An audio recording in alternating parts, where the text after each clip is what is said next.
शुरुआत करते हैं अच्छी और सच्ची खबरों की। सबसे पहले बात उन क्रिकेट सितारों की कर लेते हैं जिन पर दुबई में चल रही आईपीएल की नीलामी में पैसों की छप्पर फाड़ बारिश हुई है। और इस रेस में सबसे आगे निकले हैं ऑस्ट्रेलिया के मिचेल स्टार्क, जो आईपीएल इतिहास के सबसे महंगे खिलाड़ी बन गए हैं। उन्हें कोलकाता नाइट राइडर्स ने रिकॉर्ड 24 करोड़ 75 लाख रुपए में खरीदा है। इसे महज घंटे भर पहले सबसे महंगे खिलाड़ी की रेस में ऑस्ट्रेलिया के ही पैट कमिंस चल रहे थे, जिन्हें सनराइजर्स हैदराबाद ने 20 करोड़ 50 लाख रुपए में खरीदा था। जाहिर है कि आईपीएल नीलामी में विश्व विजेता ऑस्ट्रेलिया के खिलाड़ी जबरदस्त डिमांड में है।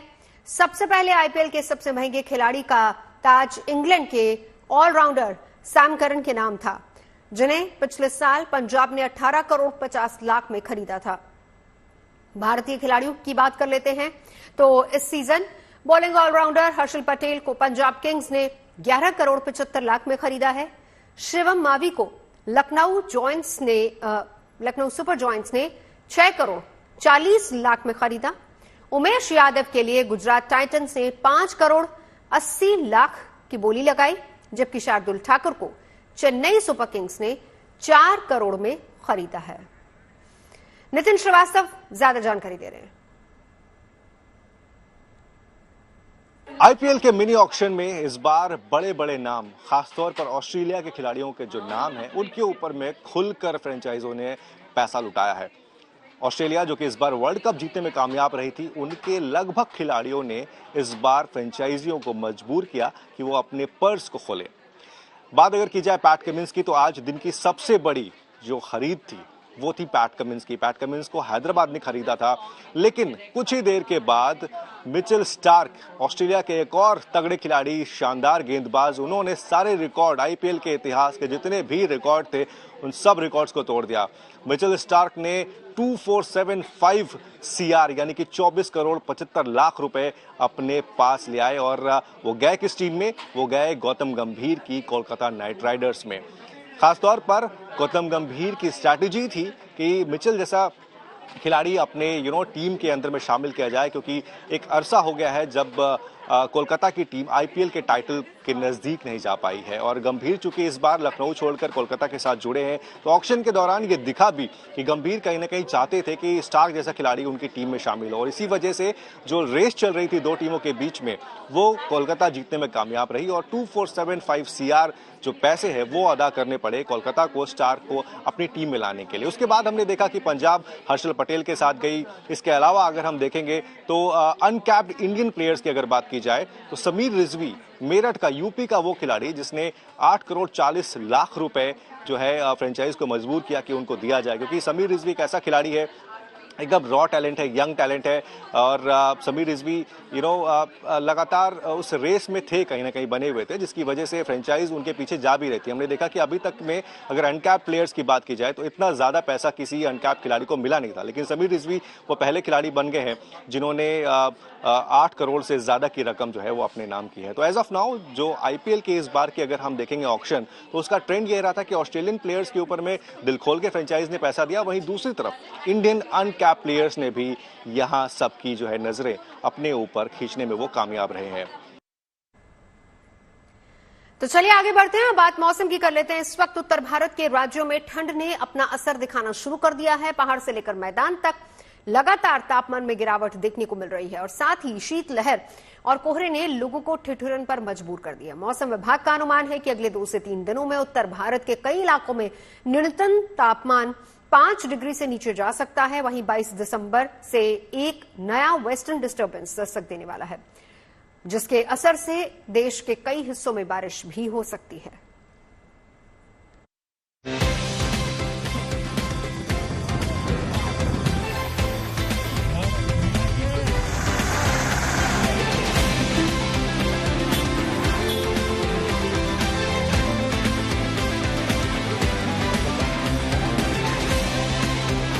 पहाड़ों पर जमने लगे हैं झील और झरने।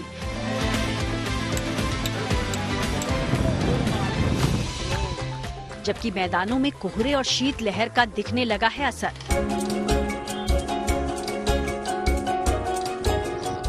दिसंबर के इस महीने में सर्दी ने जैसे ही रफ्तार पकड़ी, पहाड़ से लेकर मैदान तक मौसम का मिजाज कुछ इस तरह से नजर आने लगा है।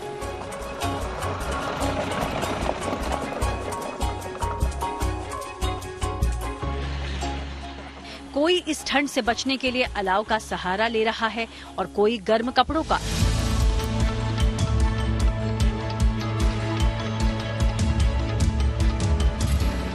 ये तस्वीरें रेगिस्तानी राज्य राजस्थान के सीकर जिले की हैं, जहां पारा 3 डिग्री तक लुढ़का तो सड़कों पर सन्नाटा पसर गया। इन हालात में भी जो लोग जरूरी काम के लिए घरों से निकले, वो ज्यादा देर तक खुद को अलाव से दूर नहीं रख सके। राज्य के ज्यादातर शहरों में इन दिनों न्यूनतम तापमान 10 डिग्री से नीचे ही बना हुआ है। ठंड के चलते कमोबेश कुछ इसी तरह की तस्वीरें पंजाब के भी अलग अलग हिस्सों में देखने को मिली हैं। यहाँ शीतलहर के साथ कोहरे ने लोगों को ठिठुरने पर मजबूर कर दिया है। खासकर सुबह सवेरे रोजमर्रा के कामकाज के लिए घरों से निकले लोगों को कड़ाके की ठंड का सामना करना पड़ रहा है। जिद्दां आपनूं देख ही रहे हो आप, धुंध बहुत ज्यादा है, ठंड भी बहुत ज्यादा है। ਧੁੰਦ ਬਹੁਤ ਜ਼ਿਆਦਾ ਸੀਗੀ, ਅਸੀਂ ਬਿਲਕੁਲ 10 ਜਾਂ 20 ਦੀ ਸਪੀਡ ਤੇ ਆਏ ਆ। ਬਹੁਤ ਪਰੇਸ਼ਾਨੀ ਸੀਗੀ, ਬਹੁਤ ਜ਼ਿਆਦਾ ਸੁਬਹ ਤੋਂ ਬਹੁਤ ਜ਼ਿਆਦਾ ਆਈ। ਫਿਰ ਅਸੀਂ ਮਤਲਬ ਅੱਗ ਦੀ ਹੈ ਨਾ ਉਹ ਕਰਕੇ ਧੂਣੀ ਲਾ ਕੇ ਫਿਰ ਸੇਕਿਆ। ਬਹੁਤ ਠੰਡ ਸੀ ਸੁਬह। पंजाब के लिए मौसम विभाग का अनुमान है कि आने वाले 2 से 3 दिन के अंदर पारा 2 डिग्री तक और लुढ़क सकता है और कोहरा भी काफी ज्यादा देखने को मिल सकता है, जिसको देखते हुए मौसम विभाग ने 20 और 21 तारीख के लिए येलो अलर्ट जारी किया है। आने वाले दिनों में हम एक्सपेक्ट कर रहे हैं कि जो मिनिमम टेम्परेचर 7 डिग्री सेंटीग्रेड के आसपास चल रहा है, उसमें जरूर लगभग 2 डिग्री सेंटीग्रेड की गिरावट हो सकती है और काफी जगह पे जो इंटेंस फॉग हो सकती है। और इसके लिए आईएमडी ने 20 और 21 तारीख को येलो अलर्ट भी जारी किया हुआ है। ये डेंस फॉग काफी जगह पे हो सकती है। वहीं दिल्ली एनसीआर के शहरों में भी अब सुबह शाम की सर्दी महसूस हो रही है। पहाड़ों से आ रही ठंडी हवाओं की वजह से राजधानी में दिन के तापमान में करीब 3 डिग्री की गिरावट दर्ज की गई है। मौसम विभाग का कहना है कि अगले कुछ दिनों तक इसी तरह की ठंडी हवाओं की वजह से अधिकतम और न्यूनतम तापमान में कमी आने की संभावना है, जिसे मद्देनजर रखते हुए दिल्ली के रैन बसेरों में व्यवस्थाओं को चुस्त दुरुस्त कर दिया गया है। दिल्ली एनसीआर में अब ठंड का असर दिखने लगा है। पारा 5 डिग्री से 7 डिग्री के बीच में जा रहा है। सुबह शाम धुंध देखने को मिल रही है। मौसम विभाग का कहना है कि पहाड़ी राज्यों में हो रही बर्फबारी के कारण उत्तर भारत के इलाकों में आने वाले दिनों में ठंड बढ़ सकती है। उत्तर प्रदेश, हरियाणा, दिल्ली एनसीआर के इलाकों में आने वाले 2-3 दिन में पारा 5 डिग्री से नीचे जा सकता है। ऐसे में पहाड़ी राज्यों में हो रही बर्फबारी के कारण आने वाले समय में दिल्ली एनसीआर में ठंड और बढ़ सकती है। इसलिए दिल्ली एनसीआर में रैन बसेरों की संख्या बढ़ा दी गई है। लोगों ने अलाव का सहारा लेना शुरू कर दिया है। उधर उत्तर भारत के एक और राज्य उत्तर प्रदेश में भी बढ़ती हुई ठंड को देखते हुए प्रशासन ने अपनी तैयारी तेज कर दी है। रैन बसेरों के अलावा जगह जगह अलाव के इंतजाम किए जा रहे हैं।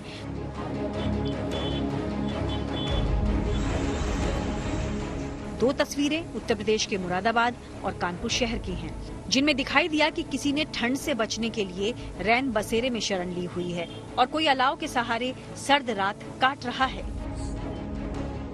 ठंड तो अब ज्यादा हो गई है, पहले से तो हवा तेज है, हवा तेज चल रही है, ठंडी हवा चल रही है। ठंड तो बहुत है, ये हवा चल रही है ना।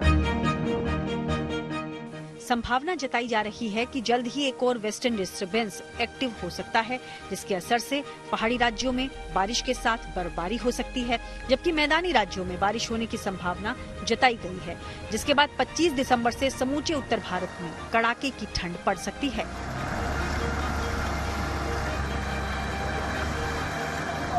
दिल्ली से अनामिका गौड़ के साथ bureau report, good news today. चलिए अब आपको लिए चलते हैं प्रभु श्री राम की नगरी, जहां 22 जनवरी के दिन प्राण प्रतिष्ठा समारोह होना है।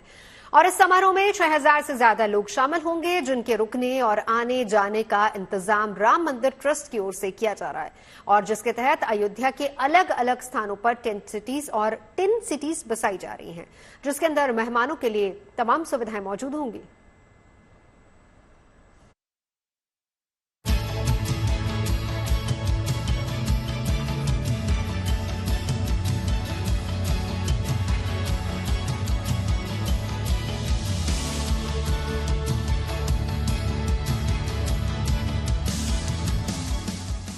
बाईस जनवरी को होने जा रहे प्राण प्रतिष्ठा समारोह की तैयारियां इन दिनों दिन दूनी रात चौगुनी रफ्तार से अयोध्या में चल रही है।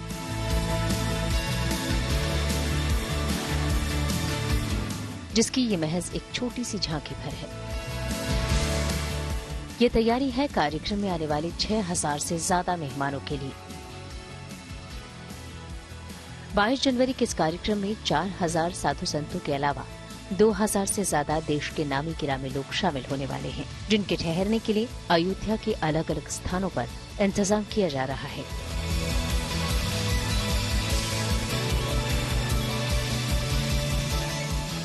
अयोध्या में 22 जनवरी को होने वाली प्राण प्रतिष्ठा में भी जो लोग आएंगे उनके लिए व्यवस्थाएं कर रहे हैं। आप देखिए सामने जो पलंग है, जो आयरन के जो पलंग हैं फोल्डिंग, वो उनका अंबार लगा हुआ है, कुर्सियों का अंबार लगा हुआ है। कुछ काम यहाँ पे स्ट्रक्चर का चल रहा है। सबसे ज्यादा लोगों के रुकने की व्यवस्था की गई है तो वो ये इलाका, ये बाग विजयसी इलाका है, जहां पर 1450 इसी तरीके के कंपार्टमेंट, टिन कंपार्टमेंट बनाए गए हैं। ये पूरा आप देख रहे होंगे टिन से इस तरीके से बनाए गए हैं और ये पूरे इलाके में बनाया गया। और किस तरीके का अंदर है ये देखिए, ये टिन से है। ये एक कंपार्टमेंट में अंदर चलते हैं, बाकायदा कारपेट बिछा होगा। अभी ये शुरुआत हुई है, जनवरी में ये पूरी तरीके से तैयार हो जाएंगे और एक कंपार्टमेंट में 3 लोगों के रुकने की व्यवस्था होगी। जानकारी के मुताबिक राम मंदिर ट्रस्ट की ओर से कार सेवकपुरम के मैदान में 1000 लोगों के रुकने की व्यवस्था की गई है। वहीं अयोध्या के रालोपाली में 45 एकड़ में अस्थायी शहर बसाया जा रहा है, जहां प्रयागराज के माघ मेले की तर्ज पर टिन सिटी बसाई जा रही है, जिसमें 12000 लोगों के रहने के इंतजाम किए जा रहे हैं। इसी तरह बाग विजयसी इलाके में 3500 संतों के रुकने की व्यवस्था की गई है। यहाँ पानी की कमी न हो इसलिए 6 ट्यूबवेल लगाए गए हैं। इसके अलावा ट्रस्ट की ओर से शहर के अलग अलग धर्मशालाओं और स्कूलों में करीब 600 कमरे भी लिए गए हैं। इन तमाम जगहों पर मेहमानों के खाने पीने, बिस्तर, शौचालय, पार्किंग और कार्यक्रम स्थल तक आने जाने के लिए करीब 100 स्कूल बसों का इंतजाम भी ट्रस्ट की ओर से किया गया है। प्राण प्रतिष्ठा से जुड़ी ही सभी बातें समय समय पर आपके सामने आ गई हैं। 3 स्थानों पर निवास की व्यवस्था की गई है। मैं तमाम व्यक्तियों, संतों और संस्थाओं के उन मुखियाओं के प्रति आदरपूर्वक मस्तक नमन करता हूं, जिन्होंने अपने स्थान के कमरे हमें उपलब्ध कराए हैं। राम मंदिर ट्रस्ट के अलावा कुछ कंपनियों ने भी अयोध्या में आधुनिक सुविधाओं से लैस टेंट सिटी तैयार की है। इन टेंट सिटी के अंदर मेहमानों को किसी 5 स्टार होटल की तरह ही सभी सुविधाएं मिलेंगी। हम इस समय पर अयोध्या के ब्रह्मकुंड गुरुद्वारे के पास में टेंट सिटी बसाई गई है।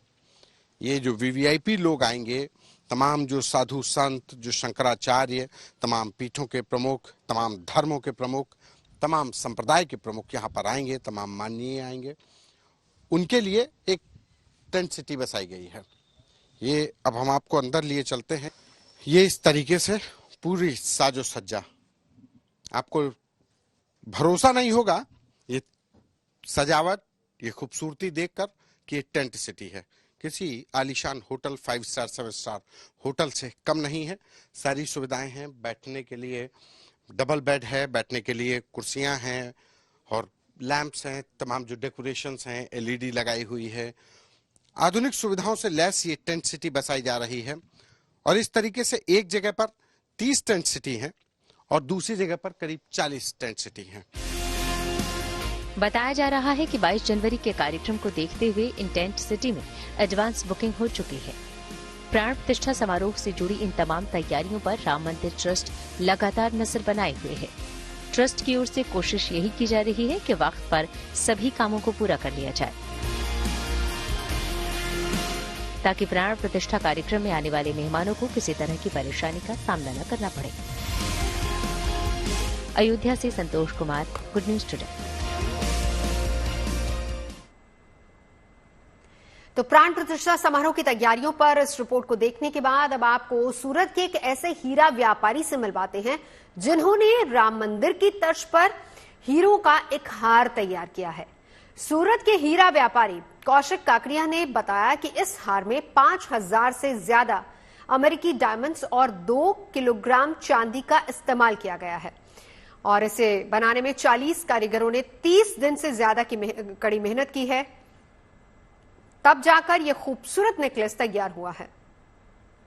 इसके अलावा भगवान राम, माता सीता, लक्ष्मण और हनुमान जी की अमेरिकन डायमंड से जुड़ी हुई सुंदर मूर्तियां भी बनाई गई हैं।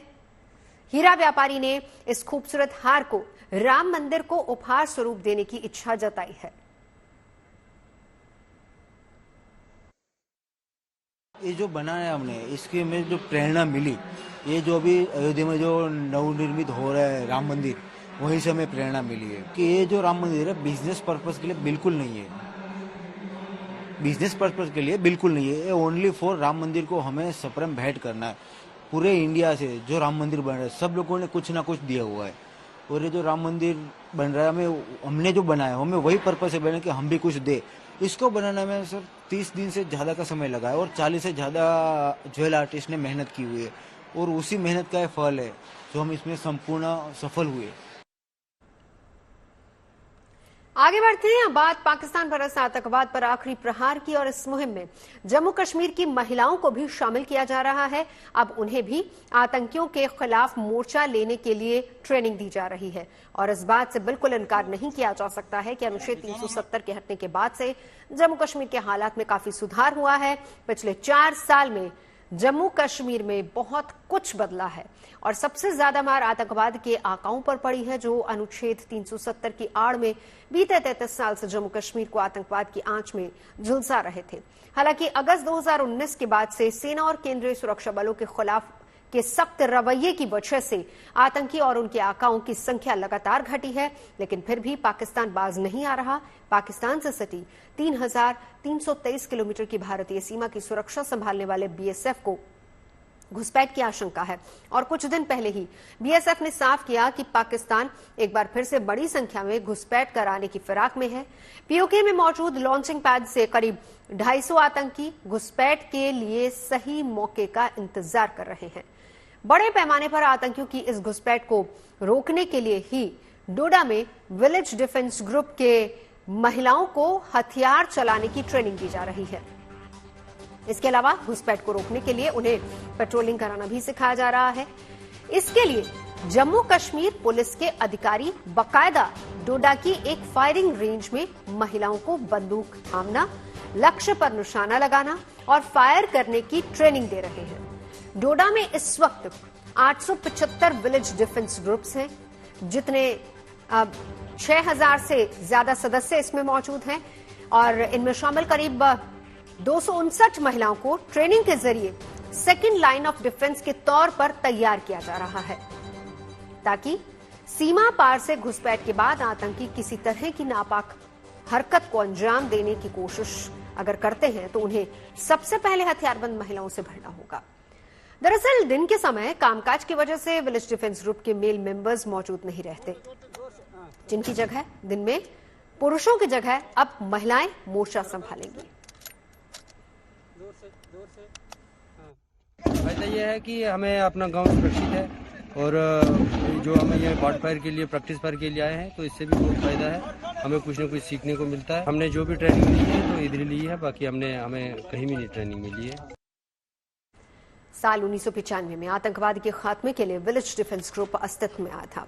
तब हर गांव के कुछ नौजवानों को ग्राम सुरक्षा समितियों से जोड़ा गया था और उसका मकसद यही था कि आतंकवाद के खिलाफ अभियान में सेना और जम्मू कश्मीर पुलिस का साथ दिया जा सके और इसीलिए ग्राम सुरक्षा समिति के सदस्यों को हथियार चलाने की भी ट्रेनिंग दी गई। आतंकवाद के खिलाफ लड़ाई में ग्राम सुरक्षा समितियों के गठन का फायदा नजर भी आया। जम्मू कश्मीर में आतंकवाद से सबसे ज्यादा प्रभावित इलाके डोडा, किश्तवाड़, रामबन, पुंछ और राजौरी हैं। इसका सबसे ज्यादा फायदा इन्हीं इलाकों में नजर आया। बड़े पैमाने पर इन इलाकों में आतंकियों का सफाया भी हुआ है, जिसके बाद पिछले साल मार्च में इन कमेटियों को सशक्त बनाने के लिए केंद्रीय गृह मंत्रालय ने पुनर्गठन का फैसला किया, जिसके बाद इस समूह का नाम विलेज डिफेंस गार्ड कर दिया गया। आतंकवाद पर आखिरी प्रहार के लक्ष्य को हासिल करने के लिए ही विलेज डिफेंस ग्रुप में शामिल सदस्यों की रिपोर्टिंग सीधे जिले के एसएसपी के पास होती है। मौजूदा समय में जम्मू कश्मीर में 26,500 से ज्यादा सदस्य विलेज डिफेंस ग्रुप से जुड़े हुए हैं। अगर हम आम बोलचाल की भाषा की बात करें तो इन्हें अब विलेज डिफेंस ग्रुप कहा जाता है। आतंकवाद के निपटारे में जिनके सदस्यों के योगदान की जितनी भी सराहना की जाए वो कम है। खबरें सच्ची होनी चाहिए, अच्छी खुद ब खुद लगती है। Navjot Randhawa signing off. आप सुनते रहिए गुड न्यूज और देखते रहिए गुड न्यूज टुडे।